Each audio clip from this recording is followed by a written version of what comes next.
Southeast Swan, Ohio by the Ace Baker Company.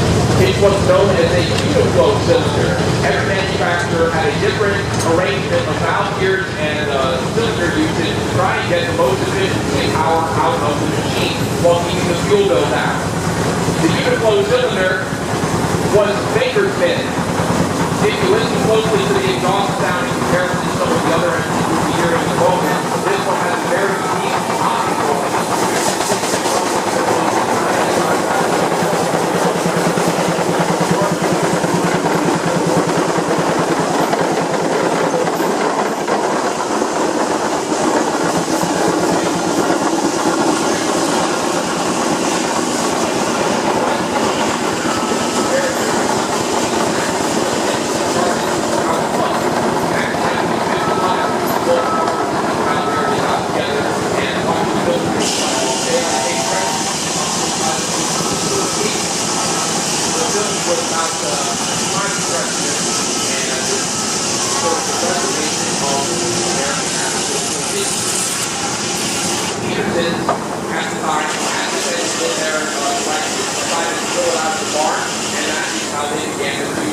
Sycamore. This is one engine, one threshing machine, and it's one is what we use today here.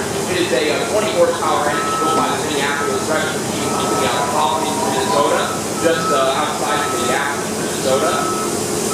We've got Danny Cork at the throttle today and Sister Sophia at the wheel. Any whistles up there, Danny?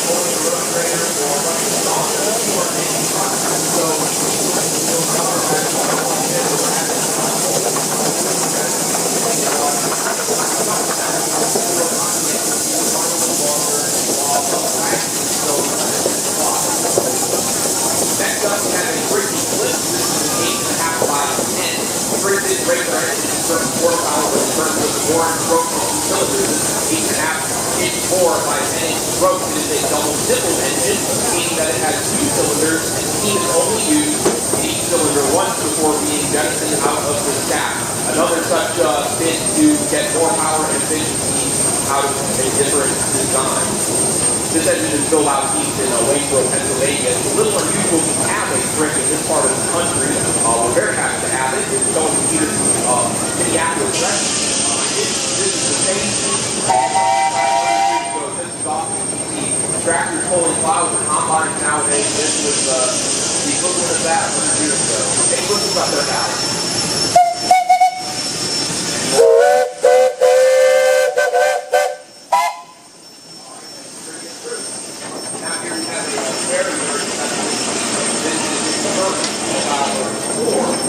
Here on 19 and 65 horsepower engine on the ground here. This engine is the hands of the Miller family. We have 7 generations of the Miller family up there today. Previously, though, it was owned by a very special person.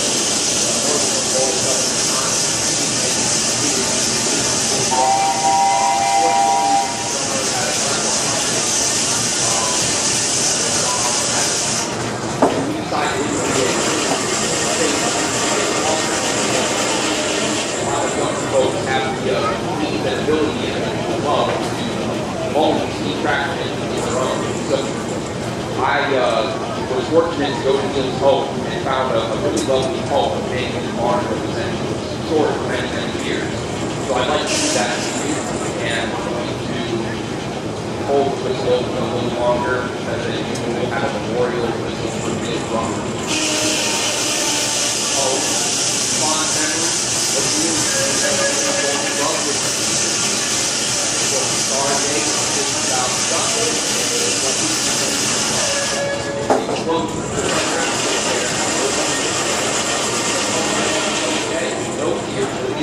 that summer. His friend, our friend,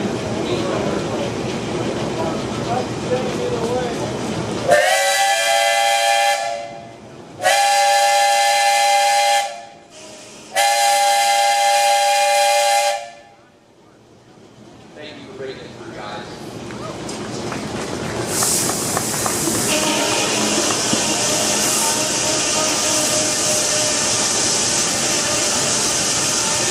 Built in 1920, was sold out of Nebraska dealership, and was the last one ever sold out of that particular dealership. By 1920, engines were getting to the compound. They were getting a little bit better at perfecting a small gas tractor design, and engines really only held on because people were more familiar with their operation back in 1920, and because there were so large jobs that they were better suited to heavy Next up, we have another long time entity of the show here. This is another 20 horsepower Minneapolis engine common in Minnesota. Particularly with the Minneapolis line, there is a large head tank on the engine that says the Minneapolis. That's for extra water storage, so you can run the engine a little bit longer and have a better running operation in general. This is owned by the Henderson family out of Edgerton, Wisconsin. They're heavily involved with our sister show, which is up in Edgerton, the Rock River Fresh Reef. If you guys enjoy what you see here at the Taylor Marshall Farm today, check out their show. It's over Labor Day weekend, and you'll have just as great a time as you are today. Another interesting note of the Minneapolis company was their factory in Hopkins was located adjacent to an art college. So note there's a few minor cosmetic differences between this 20-horse Minneapolis and the Petersons we saw earlier. That is because the Minneapolis company hired students from that art college to paint and pinstripe their engines. So no two Minneapolises will appear the same cosmetically. Again, this is a 20-horse Minneapolis, built 1922, owned by the Hendricksons. Another interesting feature of this machine is the screen mesh spark arrestor on top of the smokestack. That was a very elegant solution to an expensive problem if you were running in a dry environment. You didn't want to set the field you were in on fire or your wooden threshing machine. So a simple screen mesh would keep most of the big sparks inside of the engine and save your equipment. Any whistles, Clayton?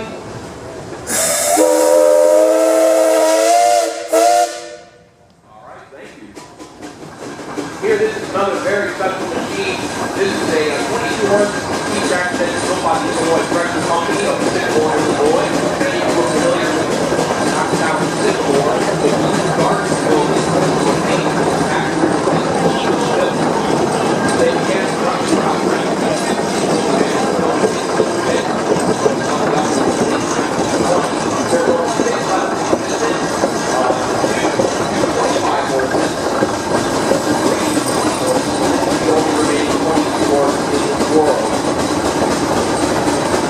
We've also got the 10-year-old donut up there, 10th birthday. Any whistles, guys? All right, proudly owned by the Northern Illinois Steam Power Club. Now here is the second of our four here on Longfellow, and this is another 1965 horsepower model. I've asked our operator, Jack Harris, you guys to get a view of the engine side of this machine. Like we talked about with the double-cylinder engine and the big Ford here and their own unique spin on how to get the most efficiency out of their fuel. What they did was they had something called a tandem compound. There's only one piston rod is one crank, but there's two cylinders. Physics states that a high pressure in a small diameter is equal in pushing force to a low pressure in a larger diameter. So Fort Huron capitalized on that. So how it works, steam leaves the boiler, first enters the small diameter cylinder here, pushes piston back. Once it's done that, it's lost a little bit of heat energy, it's exhausted to the larger cylinder, where it does the second batch of work of equal pushing force at a slightly lower temperature and pressure before ultimately being exhausted out of the stack, which may be some of the most efficient steam engines on the market. Again, we got Jack Stuffle at the throttle today and Eric Sullivan at the wheel. We'll let Jack get started there. These single-cylinder engines can be tricky to get running smoothly since they're on the bottom dead center. That's a problem you don't have on the double cylinders. Wherever the double-cylinder engines land, there will always be a power stroke. That is not the case with these single-cylinder engines. Any whistles, Jack? This machine was built in 1921. It was sold to a fellow by the name of John Struck. He was so impressed with his machine, he wrote a testimonial letter for the Ford Company, and they featured a photograph of this engine in their 1921 sales literature. And this is his first showing at the Sycamore show in about 20 years.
The tools of the trade.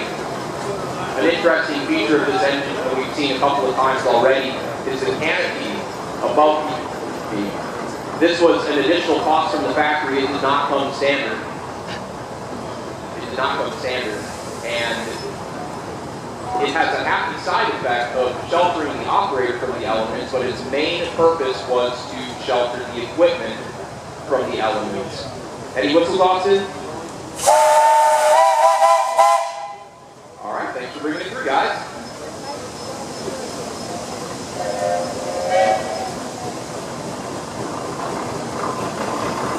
As we've learned, some of the engines are more suited to belt work off the belt pulley. Others are better suited for pulling. This is one such machine. This is another product of the J.I. Case Company, built in 1911, owned by the Coleman family out of Lee, Illinois, and it was built to pull and pull a lot. It was retrieved from Canada several years ago.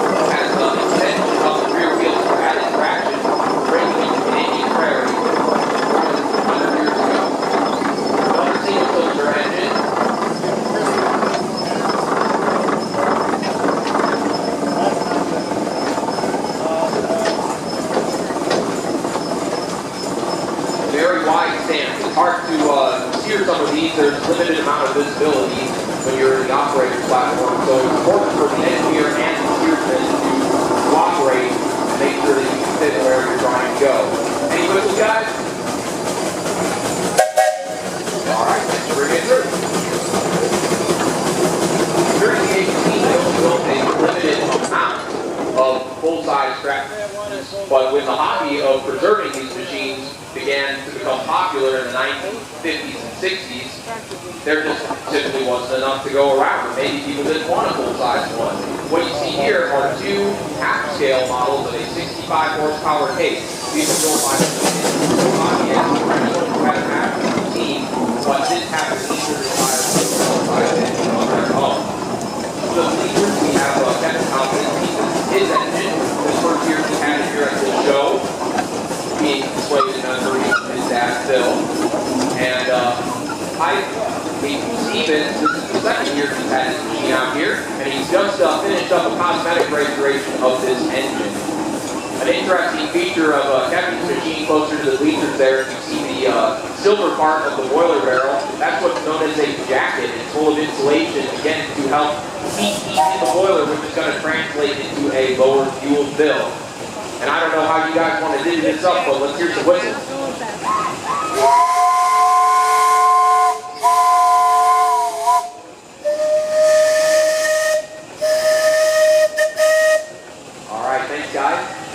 Next up, we have a 1923 product of the Buffalo Springfield Steamroller Company out of Springfield, Ohio.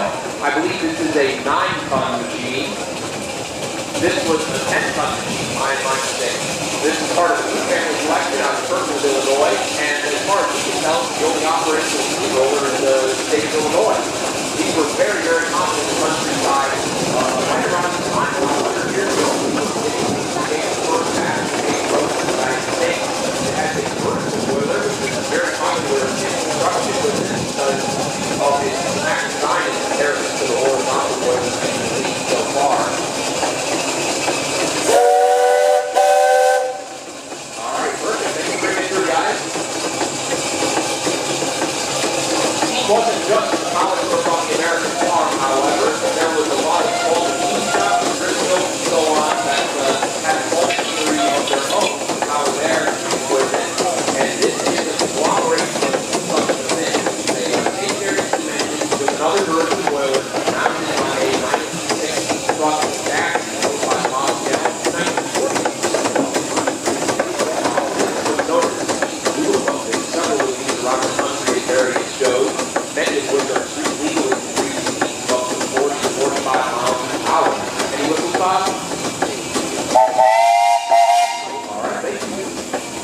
Here we have another product of the Jazz Company. This is arguably their most popular model. This is 65 horsepower case. Again, equipped with an aftermarket spark arrestor on top of the stack and a canopy to protect the machinery. This is a part of the Hubbard family collection out of town in Illinois. An interesting feature some of you may have been wondering about. Above the cylinder there is a device with 3 rotating valves. That is the governor of the engine. It's what controls the speed when the throttle is wide open.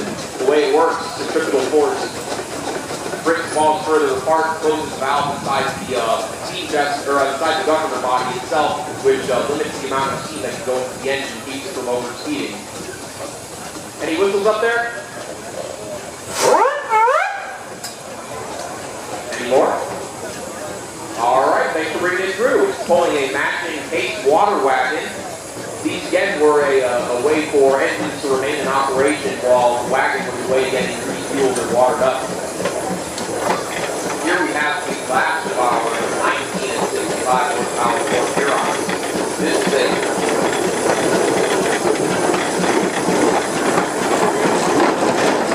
part of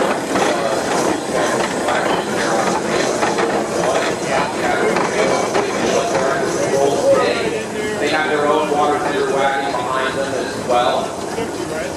Another interesting feature of the Ford Huron line, if you notice, all of the cleats on the rear wheels we've seen so far, aside from the other Ford Hurons, have been bolted on.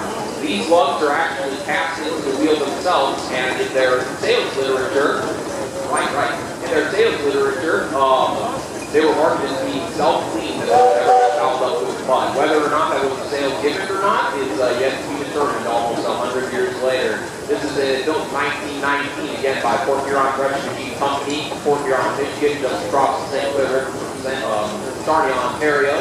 Any whistles? All right, thank you, guys. Case was king when it came to steam engines, but Advent Brumley was hot on their tail the entire time these engines being produced. They are arguably the second most prolific manufacturer of traction engines during the steam.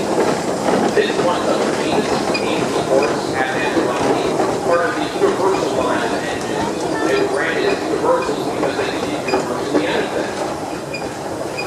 It's a single-cylinder engine. It is a single symbol, meaning that the diesel boiler does only one batch of work in a single cylinder before going straight out the stack. This is the most common arrangement of engines that you'll see here in the States. We've got the 8 shop models today. Any whistles?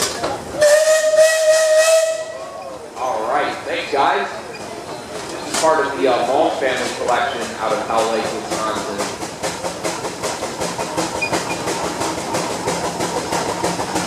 Coming up next, this is the second and only other double-cylinder engine we have on the show ground this year. This is a 22-horse product of the Tectonic Company out of Mount Vernon, Indiana. Interesting to note, it has 5 different passengers.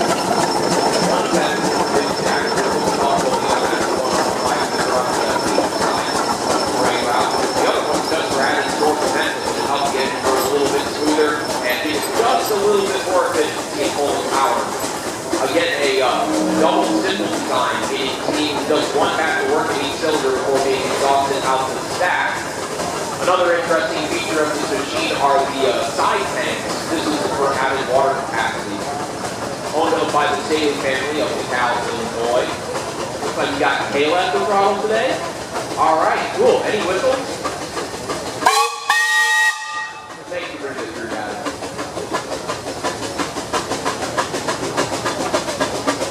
A lot of companies around 1912 to 1915 decided to update their line of traction engines, and Minneapolis was no exception.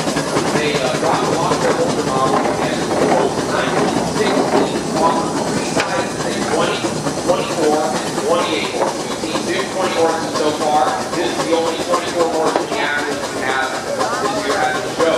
Part of the Lucas family collection of West Chicago, Illinois. It's just a little bit bigger and a little more powerful than the 20 horse. Very well suited for drawbar work, just as it is belt work. It has a lower gear ratio, which gives them a little bit more power on the drawbar. Again, it features the trademark Minneapolis N-Tank. It's a single simple engine design. Features an aftermarket seat to protect the machinery and an auxiliary water pump. There's several ways to put water in these boilers, one of which is a steam-powered injector, which runs off the Venturi effect. This machine has a duplex steam pump, which can pull water in at lower pressures. The injectors need higher pressures, the pumps don't. Any whistles, guys?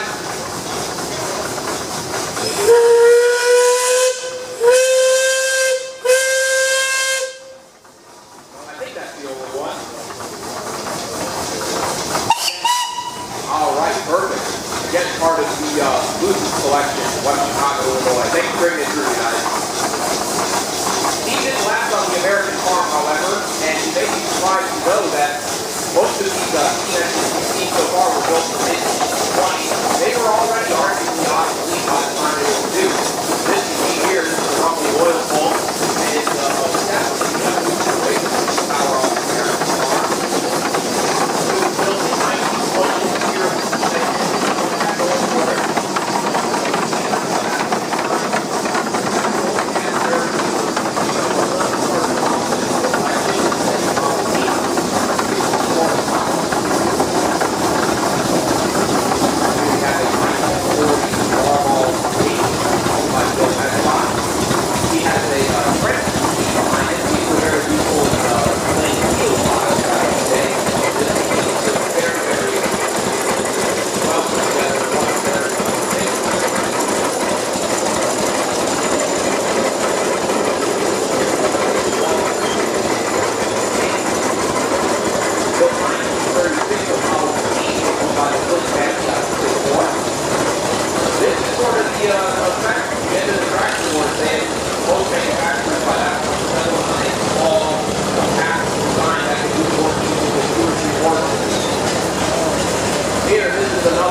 motor, which simplifies the machine by using the telephone, most of the meter back in those days was still powered by long leather drive belts. Part of the upper fan collection. We have another evolutionary period gasoline tractor. This is a roughly 12 and 1/4 horsepower machine. I believe this was from 1990, part of the Lincoln collection involved in Illinois. And my friend is saying this is the only one in the Midwest. That's what I thought. This is the only one left in the world. Well, the manufacturer invented this model.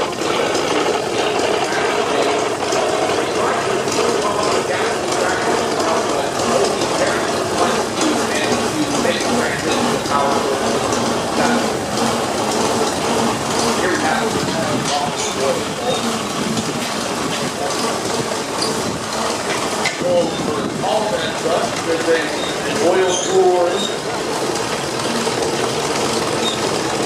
You've noticed in comparison to the multi-tailor earlier, it's much more compact design. Part of the process of machinery during the time period being condensed down. Large machines like the traction engine and the prairie tractor such as this one, 96 years of the American farm by the Great Depression, and we didn't see things of that size again until well after World War II. This is a 1928 40 horse Royal Bull, part of the Lincoln family collection, again from Malden, Illinois. This is one of the last tractors we have here from the evolutionary glorious nightmare period. Engine design. It's a hybrid from Rock Island, Illinois. One unique feature of this machine is that a very unique transmission. In order to engage it, the drive shaft actually slides back forward and it comes to friction contact between the water and it comes to the drive tractor.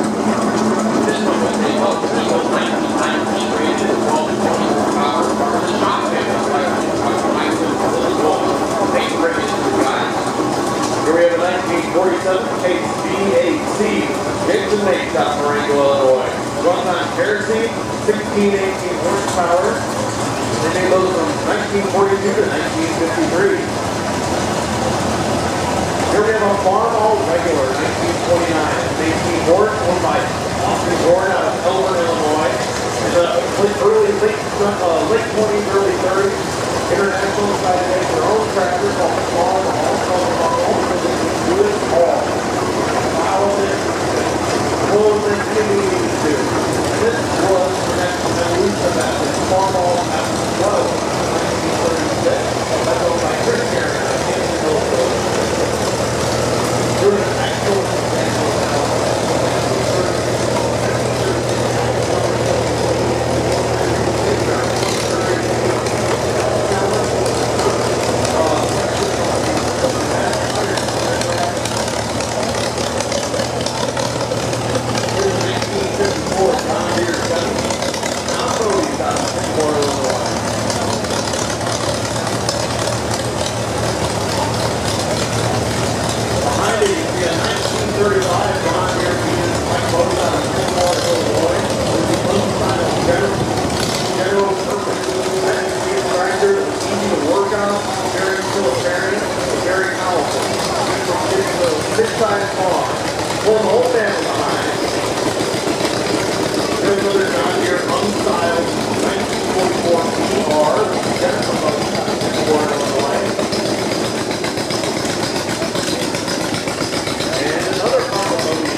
late-style 6-speed transmission, speed throws on a Sycamore, Illinois.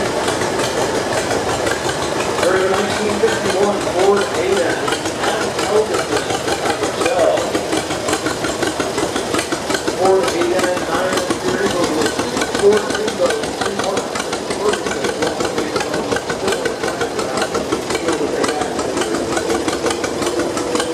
Here's 1936 John Deere VR. David Finley out of Woodstock, Illinois.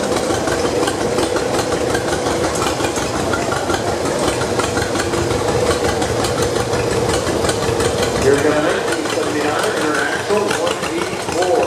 Gordon Bruckner's out of Sycamore, Illinois. 23 power, diesel fuel, triple takedown. We have a very popular pulling tractor here. It's the John Deere 830 diesel. It's a 1959. Nick Rivera is out of Gilbert, Illinois.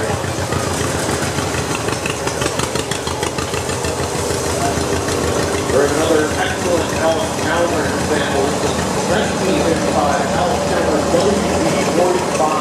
First place out of DeKalb, Illinois. They used 1953 to 1957. They were very popular in Alice. Here we got a 1950 Farmall H. This is Telco Kuipers out of Genoa. Here we have some cat scales coming through. All of these I believe are the first we have another Alice WD-45. You probably really good before. Perfect cat scale on the top. Here we have a cat scale of Ford A-N. In memory of Grandpa Lloyd Todd. Here we have a half scale of a 1950 Farmall W6 Standard.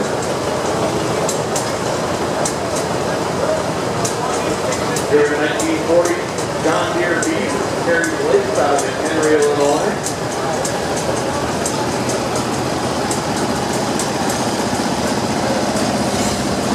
Here is our Funky Styles John Deere. It's a 1937 John Deere Beef. Still has the general purpose tag on this for that Funky Styles look. That's Dennis Shanks out of Elbert, Illinois.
Here's a 1945 Farmall Beef. This is Rob Ryan of Hampshire, Illinois. You'll see the seat and steering wheel are actually offset to the side of it. Some of the tractor companies experimented with that for a bit, thinking that you have better visibility, being able to see around your engine, being able to see down the road better. And I believe that has a wide back end too.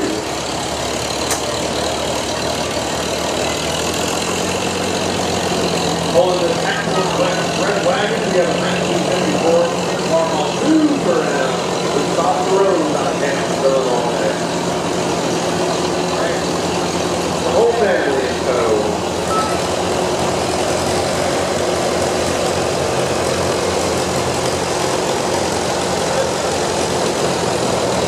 There's another excellent Alice Chalmers here.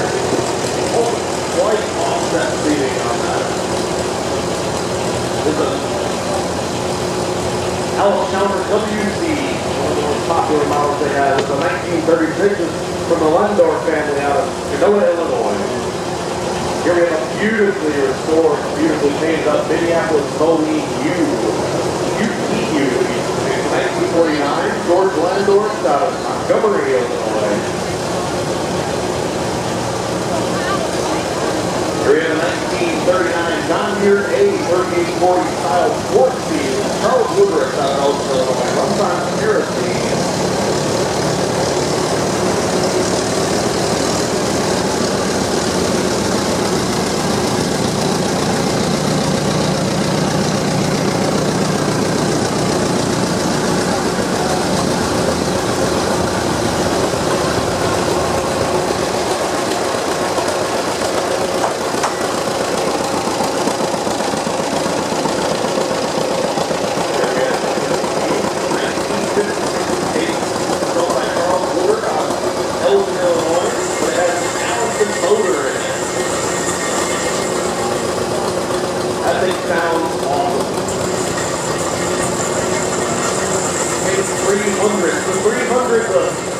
Tractor is at your bucket number. Tractor, the bucket is 300. The tractor, takes 300. Here we have a Farmall M, 1949, owned by the Jers out of Hampshire, Illinois, with family and tow.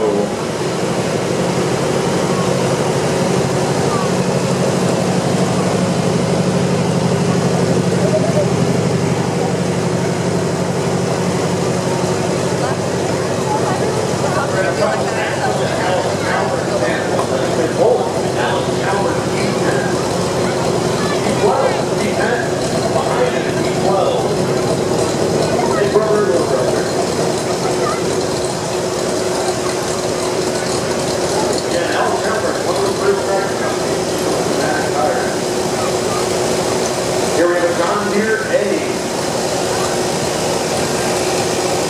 1949, Ethan Top, you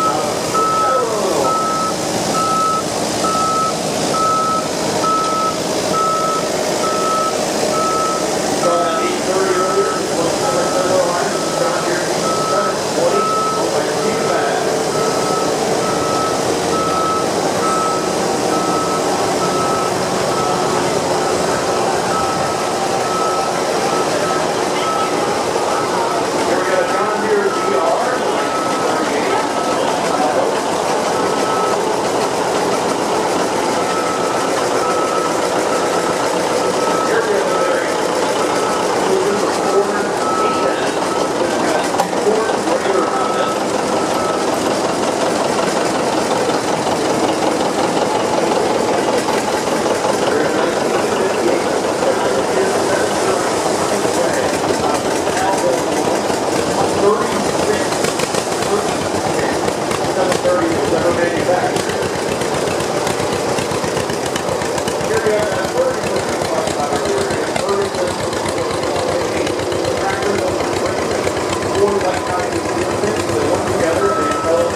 Here we have a Farmall M, 1948, owned by John Peters out of Illinois.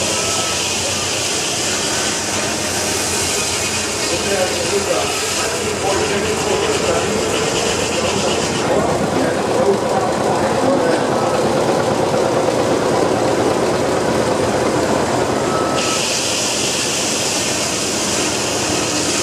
We have what is a small farm tractor, garden tractor, with a Farmall Tub, 1952.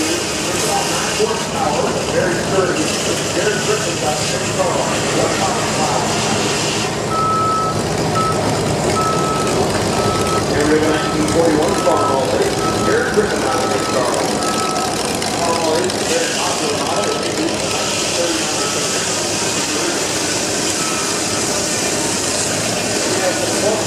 Rick Johnson, 1993, John Deere 33, 65 horsepower. Chris is very kind enough to go get this. His name was high school. get us back to working order, we can use it, keep the ground mowed out here. Obviously, we have a lot of ground to cover, that means we need a big mower to do it. We thank him for doing that for us. Here's the 1949 Chase SC. Rick Patterson's out of Rochelle, Illinois. Nice little hair rack on that. Here's the 1944 John Deere. It was cut first for Sycamore, Illinois. Again, the A and the B were two tractors for John Deere to use for a long time. They used them for about 15, 20 years. They were some of the most popular tractors that John Deere made, especially among small to medium-sized farms. Here at after the A and the B sort of got phased out, and then in 1952, John Deere 50 was owned by UP Morgan out of Hampton, Illinois. Eventually, John Deere moved on in their H series number series, started with the 50s, 60s, 70s, and 80s. Here we go, 1951 John Deere A, 47 late style, built in Sycamore, Illinois, representing Cub Scout Pack 118. Here we have a very unique tractor. This is a Twin City HTA, the 1934.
And then the big brother for the Cubs, much more powerful, 31 horses. Here we got an Oliver 70, the 1942, owned by Hendricks.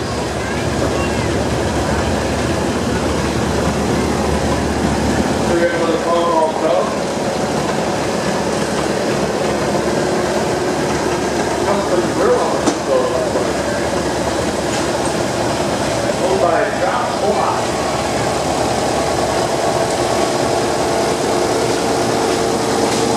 And there's a roughly oil bowl here, and all of them only oil bowl because they were oil cool.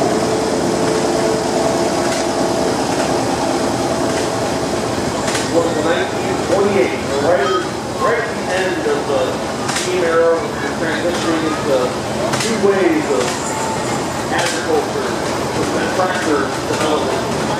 During 1944, John Deere A was by 9 generally. Well, they bought it by 10 tractors left.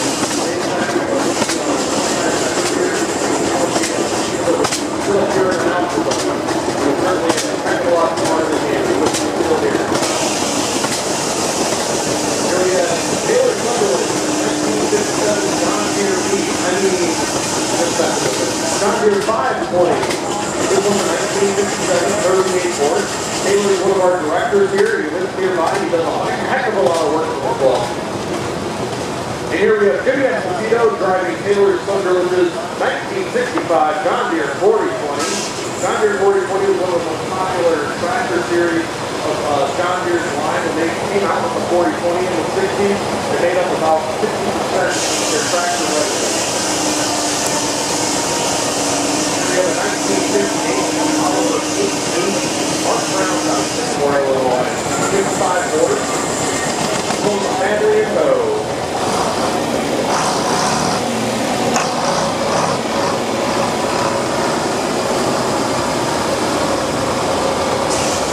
Here we have an International 424 from 1966. has a roll cage on it. That can be for either if you're working on foot size, you want to make sure it's just over, you just get it. Or if you're working on the make sure you get the branch.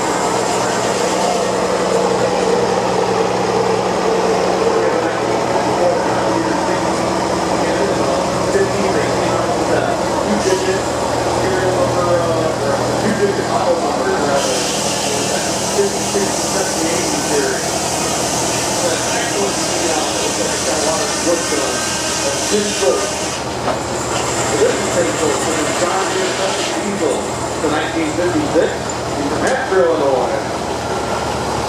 Here's another excellent Minneapolis low lean Z. Shell bacon. Here we go, the John Deere 520. Live road crop spread. And power steering. Something that's very loud.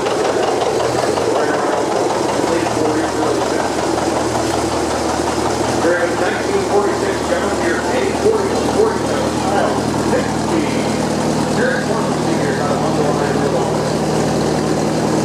During 1944 Farmall 8. Farmall 8 is very popular. During the 1939 Ford Sycamore, Illinois. And the Ford Island, Ford Basin,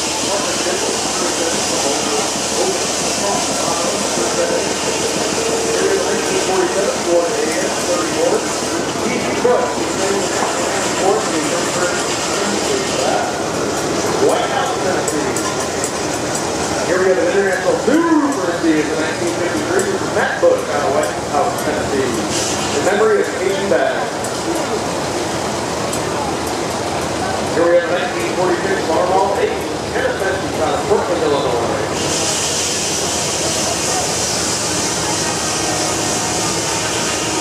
Here we have a very special piece coming to here. It's a 1925 Farmall regular. This is on my Sycamore, Illinois. Again, as we were saying earlier, the Farmall regular, this is the first tractor really that International got commercially successful.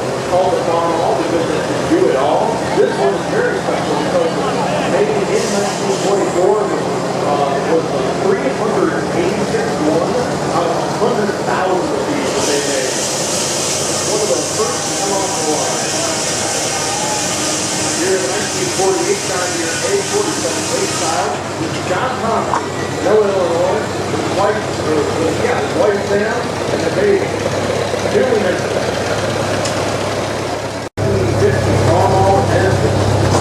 Grungy out of Illinois.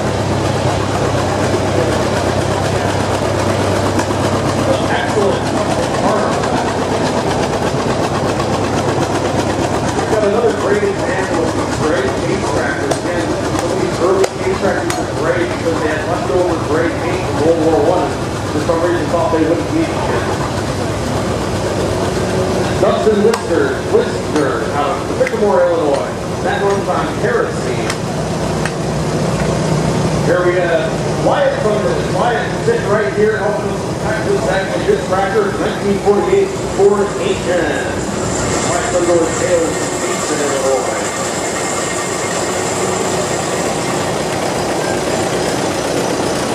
Here we have a 1951 Minneapolis Smoking Hard. This is owned by Samantha Wright from Elgin, Illinois. Samantha and her husband Mike, both long-time members here. They do a heck of a lot of work out there to help us. We thank you for that. Again, these Minneapolis Moblins are kind of funky. They got some parts that are in there sideways, but it was to help out the farmers who need to work on them. Here we have Rob Ryan, an excellent example of a John Deere 4020 diesel. It's a 1964. Rob Hale blows up Burlington. This tractor here is looking for a lot of work done.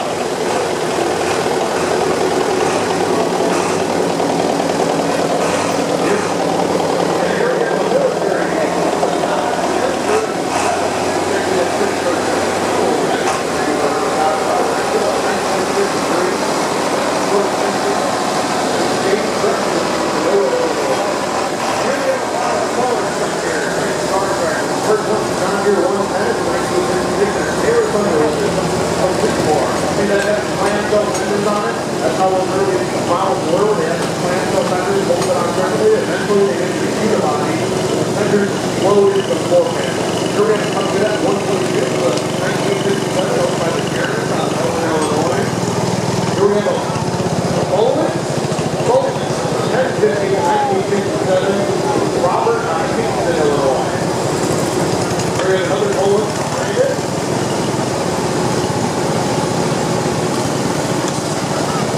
Now here you'll see this one in the more unibody design. Down here 112. This has hydraulic lift on it. Real nice. So you got a grater on the bottom there, you got a 1 bottom on the back. You have to do some garden work there for sure. That's a great garden track. Excellent. Here we have a 1980 Peters garden track. Illinois. 8 horsepower mower. Here through the time they wanted to try to build anything and everything that they could that they thought anybody would buy, and they even made garden tractors for a while. The practical brand name.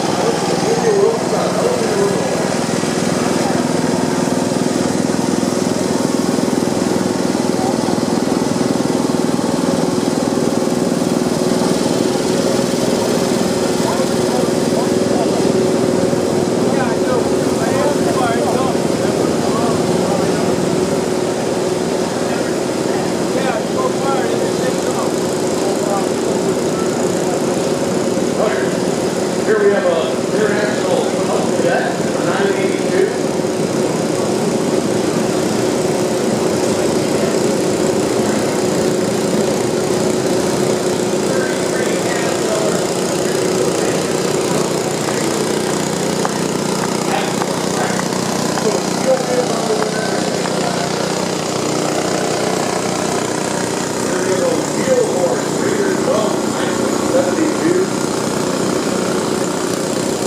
By the King family out of Kingston, Illinois. Blue.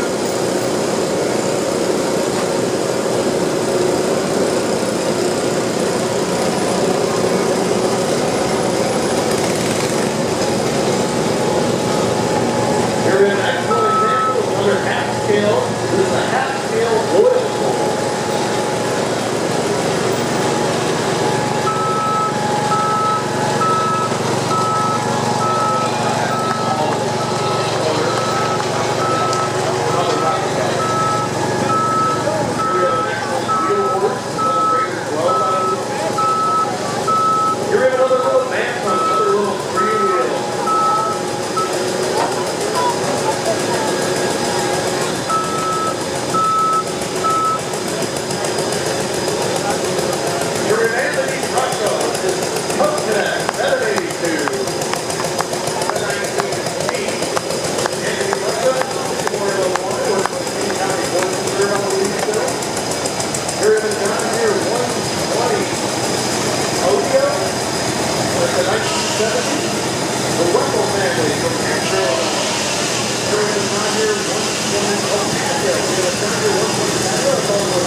there's trucking shows going on, a lot of industry, sawmills going to be running.